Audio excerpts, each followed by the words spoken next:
बहुत समय पहले की बात है। रवि और उसकी पत्नी कोमल एक छोटे से घर में रहते थे। रवि एक ऑफिस में काम करता था और कोमल घर पर रहकर घर का काम किया करती थी। रवि और कोमल के दो बच्चे थे। बेटे का नाम नमन और बेटी का नाम नैना। रवि और कोमल हमेशा नमन को ही प्यार करते थे और नैना पर कुछ खास ध्यान नहीं देते थे। एक दिन रवि और उसका परिवार दूसरे घर में शिफ्ट हो जाते हैं। यहाँ वैसे तो सब कुछ बड़ा अच्छा है, पर मैं नमन के स्कूल के बारे में सोच रही थी। उसका एडमिशन भी तो करवाना है। तुम चिंता मत करो, मेरी पास के स्कूल में बात हो गई है। मेरे बॉस की वहाँ बहुत अच्छी जान पहचान है, इसलिए वहाँ एडमिशन हो पा रहा है। वरना यहाँ तो एडमिशन करवाना बहुत ही मुश्किल है। हाँ, पर एक ही बच्चे का एडमिशन हो सकता है। हाँ, तो नमन का एडमिशन करवा देंगे। और मैं कौन से स्कूल में पढ़ूंगी माँ? ओह हो, बड़ी आई पढ़ने वाली। पढ़ लिख कर कोई डॉक्टर नहीं बन जाएगी तू। आखिर एक दिन शादी करके अपने घर ही जाना है तुझे, समझी? नैना बहुत रोती है, पर कोई भी उसकी बात सुनने को तैयार नहीं होता। कुछ दिन बाद से नमन नए स्कूल में जाना शुरू कर देता है। एक सुबह वो स्कूल के लिए निकल ही रहा होता है कि तभी नैना उसके कमरे में आती है। देख, मेरा नया बैग, नई बोतल। तुझे पता है मेरा स्कूल कितना सुंदर है, कितने सारे झूले हैं वहाँ। सच्ची? कितना मजा आता होगा ना स्कूल में। मैडम कितना अच्छा अच्छा पढ़ाती होंगी। चल पागल, पढ़ना किसको अच्छा लगता है? मुझे तो बस वहाँ झूलों पर झूलना और बच्चों के साथ खेलना पसंद है। ये तुम कैसी बात कर रहे हो भैया? पता है पापा कितनी मुश्किल से तुम्हारी पढ़ाई का खर्चा उठा रहे हैं और तुम ऐसी बातें कर रहे हो। मैं तुझे जो बोल रहा हूँ तू बस अपने तक रखना, समझी? वरना मम्मी से तेरी शिकायत कर दूंगा और तुझे तो पता ही है फिर मम्मी तेरा क्या हाल करेगी। तभी वहाँ कोमल आ जाती है। कितनी देर हो गई नमन? चलो जल्दी स्कूल जाओ वरना बस निकल जाएगी। नमन स्कूल के लिए निकल जाता है। नैना पूरा दिन अपनी माँ के साथ घर के कामों में ही हाथ बटाती रहती है। उसे स्कूल न जाने का बड़ा ही दुख होता था, पर वो कुछ भी नहीं कर सकती थी। एक रात नैना को नींद नहीं आ रही होती, तो वो खिड़की पर जाकर खड़ी हो जाती है और बाहर की ठंडी हवा ले रही होती है। नैना खड़ी खड़ी स्कूल के बारे में सोच ही रही होती है कि तभी उसे आवाज आती है। B-A-T bat, C-A-T cat. अरे, ये इतनी रात में बच्चों के पढ़ने की आवाज कहाँ से आ रही है? नैना और ध्यान से लगाकर सुनने की कोशिश करती है, तो इस बार फिर से उसे आवाज आती है। चलो बच्चों, अब अपनी हिंदी की कॉपी निकालो।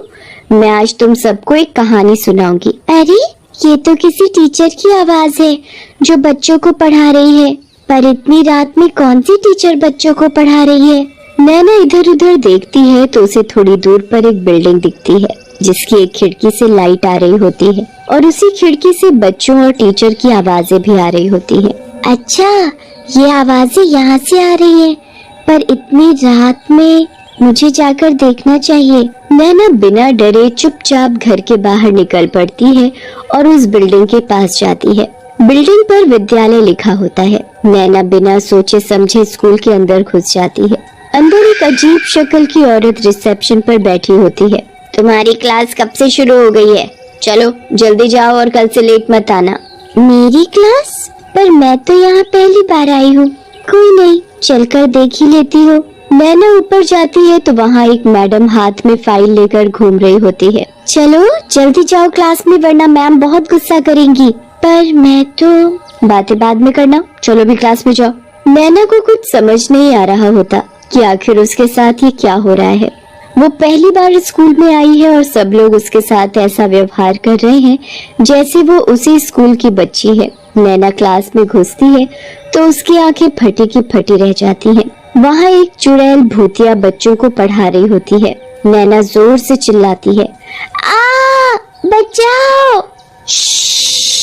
शोर मत मचाओ, दिख नहीं रहा बच्चे टेस्ट कर रहे हैं और तुम इतनी देर से क्यों आई हो? चलो अब अंदर आकर बैठो और कल से लेट मत आना। नैना को कुछ समझ नहीं आ रहा होता कि वो क्या करे। उसके डर के मारे वहाँ से भागने की भी हिम्मत नहीं हो रही होती। अब क्या बाहर ही खड़े रहना है? बोला ना अंदर आकर बैठो, चलो जल्दी आओ।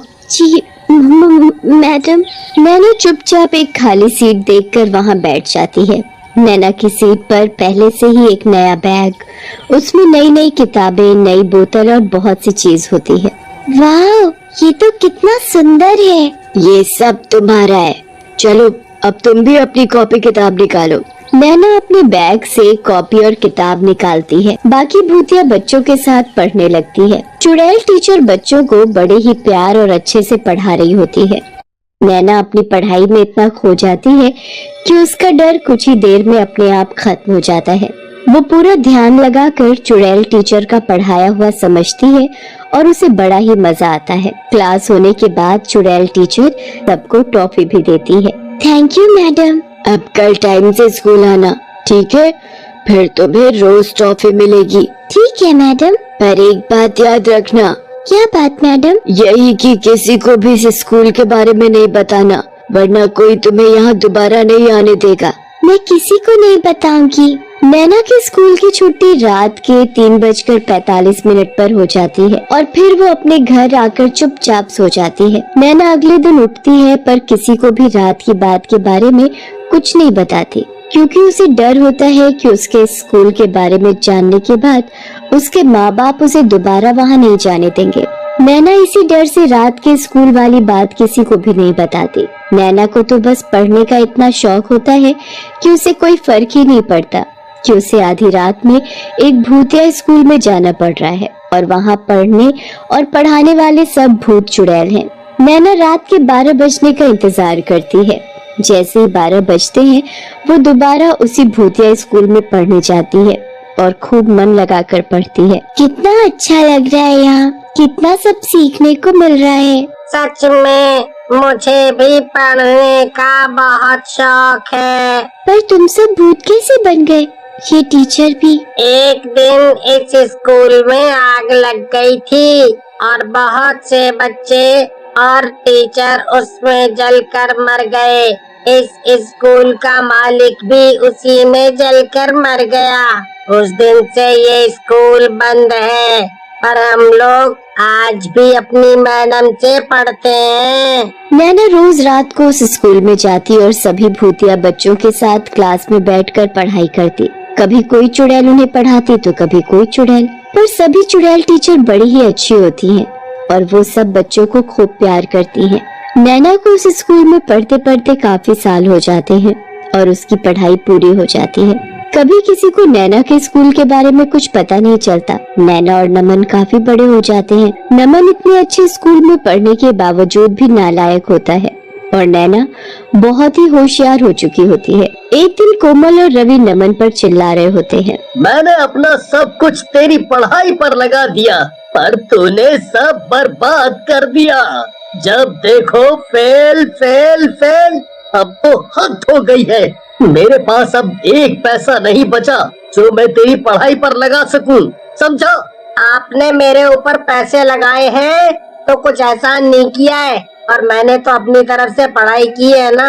अब मैं फेल हो गया तो हो गया, इसमें इतना क्या गुस्सा हो रहे हो? हे भगवान, इस लड़के को तो जरा भी शर्म नहीं रही। नमन पढ़ने में कभी ध्यान नहीं देता और ऊपर से वो दिन पर दिन बहुत ही बदतमीज होता जा रहा था। धीरे धीरे उसने घर से पैसे तक चुराने शुरू कर दिए थे। एक दिन जब रवि और उसका परिवार रवि के बॉस के घर एक पार्टी में जाते हैं तो नमन वहाँ भी चोरी करने लगता है और नमन का बॉस उसे रंगे हाथों पकड़ लेता है। ये वही है ना जिसका मैंने एडमिशन करवाया था। देखो तो आज मेरे ही घर में चोरी कर रहा है। रवि, तुम्हें कल से ऑफिस आने की कोई जरूरत नहीं है, समझे? सर, मेरी क्या गलती है? मैं चोर के बाप को नौकरी पर नहीं रख सकता, अंडरस्टूड?